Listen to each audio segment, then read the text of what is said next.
They said Nairobi would change her, but Wanjiku had already changed long before the city wrapped its arms around her.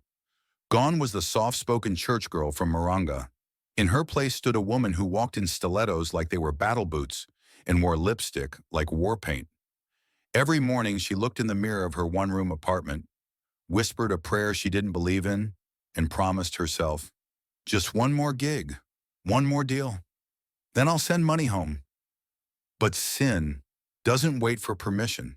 It walks beside you even when your footsteps are silent, and it finds you even in the dark. That Friday, Wanjiku was picked up in a black Mercedes by Tambo, her handler, a man who always smiled too easily and knew too much about everyone's secrets. You're going to Karen tonight, he said.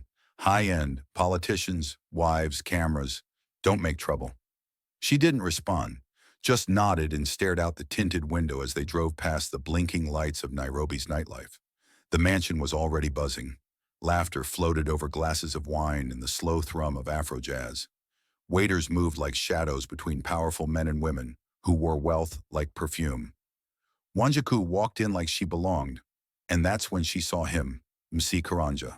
Graying hair, traditional Kikoi robe, and eyes that undressed every woman in the room. A powerful Kikuyu politician with 3 wives and an appetite that had ruined many. You remind me of someone I used to own, he whispered when she passed. She didn't flinch, just smiled tightly. I'm not for owning Mzee, just renting. The words hung heavy in the air. He chuckled, but his pride was bruised. Later that night in the bathroom, her phone buzzed. One new message.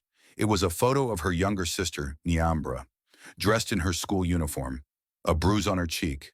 Below it, a text. Your mother's new husband. He drinks. He beats. She hides. Wanjiku's hand trembled.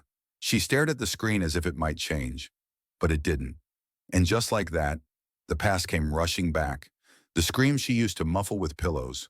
The nights she'd hide under the bed with Nyambura, the smell of sweat and alcohol, the sound of leather against skin. She dropped her glass, heels clacking against marble as she stormed outside. Tambo called after her. Where are you going? Home, she said, to remind someone who I am. By midnight, she was at the bus station. Her wig in her purse, her makeup wiped clean. Just Wanjiku now, the real one. She climbed into a matatu bound for Moranga, sat by the window and watched the city disappear behind her. A conductor leaned in. Kikuyu girl like you, traveling alone this late? She looked him dead in the eye. Yes, she said, I have unfinished business. Because sin doesn't always wear horns. Sometimes it wears a wedding ring, and when Wanjiku steps off that bus at sunrise, someone will pay. And as long as there is earth, as long as we remember, we are never truly gone.